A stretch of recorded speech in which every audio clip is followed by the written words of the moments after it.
Hello everyone, welcome to टेक्शन मिथ। आज के सेशन में हम कंट्रोल वैल्यू एक्सेसर से रिलेटेड एक और टॉपिक कवर करेंगे जिसमें हम बात करेंगे सेट डिसेबल स्टेट की। हम देखेंगे सेट डिसेबल स्टेट क्या होता है, कैसे हम इसे यूज करते हैं और क्या इसके बेनिफिट्स हैं। बट सेशन शुरू करने से पहले जस्ट एक रिकमेंडेशन है कि अगर अभी तक आप लोगों ने पहले वाले सेशंस नहीं देखे हैं तो आप पहले उनको देख सकते हो, क्योंकि जो पूरी प्लेलिस्ट है एक प्रॉपर सीक्वेंस और सिंक में है। तो अगर आप उसको सीक्वेंशियली फॉलो करोगे और भी ज़्यादा इजी रहेगा आप लोगों के लिए ऑनगोइंग टॉपिक को समझना और उसको इम्प्लीमेंट करना, क्योंकि अभी के लिए हमारी मेन प्रायोरिटी है कि कैसे हम सेट डिसेबल स्टेट का यूज़ करें। बट उससे पहले आपको पता होना चाहिए बाकी मेन चीज़ें जो अभी तक हमने कवर कर ली है, ठीक है। और उसके लिए आप लोग टेक्सचर में डिजिटल कोर्स बुक को भी रेफर कर सकते हो जो फ्रीली अवेलेबल है आपके डिस्क्रिप्शन बॉक्स में। वहाँ पे आपको मोर देन 3500 वीडियोस मिल जाएंगे जो अवेलेबल है हिंदी और इंग्लिश दोनों लैंग्वेजेस के अंदर। तो बिना किसी लैंग्वेज बैरियर के आप उस कंटेंट को इजीली कंज्यूम कर सकते हो, ठीक है। तो अभी हम स्टार्ट करते हैं। देखो, सबसे पहले मैं हूँ app.component.html फाइल के अंदर, जहाँ हमने दो हेडिंग लिखी हुई है। पहली हेडिंग कहती है angular course by texture myth और दूसरी हेडिंग है control value accessor understanding set disabled state, जो आज का हमारा टॉपिक बता रही है। उसके बाद में हमने दो हॉरिजॉन्टल रो बनाए हैं और उन दोनों हॉरिजॉन्टल रोज के बीच में कुछ हमने हमारा कोड लिख के रखा है, ठीक है। तो वन बाय वन करके समझते हैं क्या इसमें चीजें हो रही हैं। तो सबसे पहले हमने एक और हेडिंग सब हेडिंग डाली है जिसमें लिखा है सेट डिसेबल स्टेट एग्जाम्पल, ठीक है। उसके बाद में हम हमारे चाइल्ड कंपोनेंट comp1 को यहाँ पे एक्सेस कर रहे हैं, किसके थ्रू? उसके सिलेक्टर के थ्रू। अगर आपको नहीं पता सिलेक्टर क्या है तो वो मैं बताता हूँ। इनफैक्ट अगर आपको ये भी नहीं पता कि कंपोनेंट बनता कैसे है तो उसके लिए आपको सिंपल एक कमांड रन करनी होती है, ng for angular, g generate, c component और कंपोनेंट का फोल्डर नेम, जैसे मैंने यहाँ पे लिखा कंपोनेंट्स, उसके बाद में / और यहाँ पे आप लिख दोगे comp1। तो ये क्या करेगा, जैसे आप इस कमांड को एग्जीक्यूट करोगे ये ऑटोमेटिकली वहाँ पे जाके आपको एक फोल्डर में comp1 क्रिएट कर देगा। एक बार comp1 क्रिएट हो गया तो comp1.ts फाइल के अंदर जाकर आपको इसका सेलेक्टर मिलेगा, ठीक है। बाकी कोड मैं बताऊंगा बट अभी के लिए सिर्फ आप सेलेक्टर देख सकते हो। इस सेलेक्टर को हमने वहाँ पे यूज किया। तो एक तो आपको ये सेलेक्टर यूज करना है और एक इस क्लास को आपको इंपोर्ट करना रहता है, ठीक है।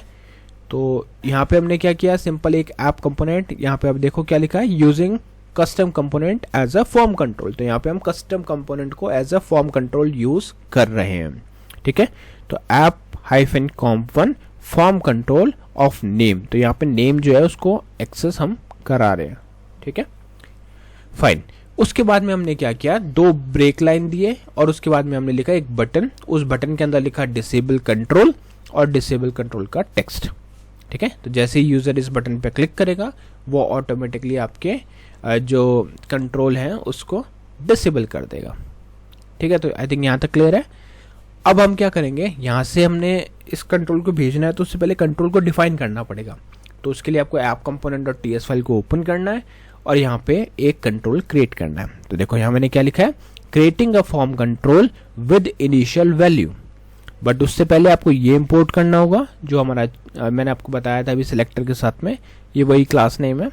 और साथ में रिएक्टिव फॉर्म्स मॉड्यूल को भी इंपोर्ट करना है, जिससे कि अगर हम रिएक्टिव फॉर्म मॉड्यूल को यूज़ करें तो वहाँ पे आपको सारी चीज़ें मिल जाए, ठीक है। उसके बाद में हम कर रहे हैं क्रिएट एक फॉर्म को विद इनिशियल वैल्यू और नेम में हमने लिखा न्यू फॉर्म कंट्रोल अमित, ठीक है।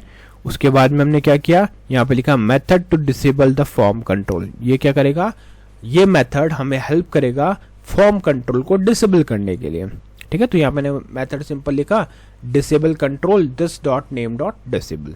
जैसे यूजर इस पे क्लिक करेगा वो डिसेबल हो जाएगा, ओके, फाइन। अब हम देखते हैं नेक्स्ट चीज जो हमारे पास यहाँ पे app.component.html में ऑलरेडी लिखी हुई है। देखो यहाँ पे हमने ये देखा भी कि यहाँ से हम बटन क्लिक करेंगे और ये डिसेबल होगा। बट क्वेश्चन आता है कि यहाँ से तो हमने इसको बता दिया कि हम एक कंट्रोल को पास करना है, बट वो वहाँ रिसीव कैसे करेगा चाइल्ड कंपोनेंट में। तो उसके लिए भी हमें कुछ चीज़ें सेटिंग करनी पड़ेगी। तो उसके लिए चलते हैं app-components.ts फाइल पे और यहाँ पे आपको ये एक प्रोवाइडर डिफाइन करना पड़ता है, ठीक है। तो यहाँ पे ये देखो क्या लिखा है, this tells angular that this component will behave like a form control. यही हमारे एंगुलर को बताता है कि ये फॉर्म कंट्रोल की तरह एक्ट करेगा। Provide ng underscore value underscore accessor, ये क्या है, इंपोर्ट हो रहा है यहाँ पे। यूज एग्जिस्टिंग फॉरवर्ड रेफ comp1, इससे पता चल जाएगा कि हमारा कंपोनेंट कौन सा रेफर हो रहा है, और मल्टी ट्रू में मतलब यहाँ पे मल्टीपल एक्सेसर भी हो सकते हैं, ठीक है। उसके बाद में सिंपली आपको ये क्लास को एक्सपैंड करनी है, और इस एक्सपैंड क्लास के अंदर एक वैल्यू हमने लिखा, वैल्यू हम जो भी वैल्यू आएगी वहाँ पे से उसको स्टोर करेंगे।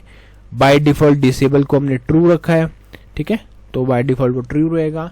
फिर हमने राइट वैल्यू मेथड लिखा जो हमें हेल्प करेगा वैल्यूज़ को राइट करने में, ठीक है। ये मेथड है जो पहले भी अपन ने डिस्कस किया था डिटेल में। फिर उसके बाद में हमने रजिस्टर ऑन चेंज और रजिस्टर ऑन टच को यहाँ पे जस्ट इंक्लूड करके रखा। मेन है हमारा ये सेट डिसेबल स्टेट, जिसमें हमने लिखा is disabled Boolean void this dot disabled is disabled, ठीक है।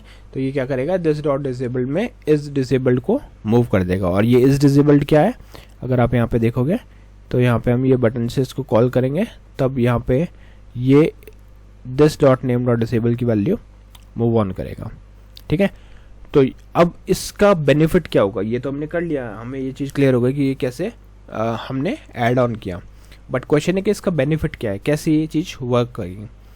तो उस चीज़ को समझने के लिए अपन एक बार इसको एग्जीक्यूट करके देखते हैं कि हुआ क्या, बैकएंड पे क्या चीज़, फ्रंट एंड पे क्या चीज़ हमें दिखेगी।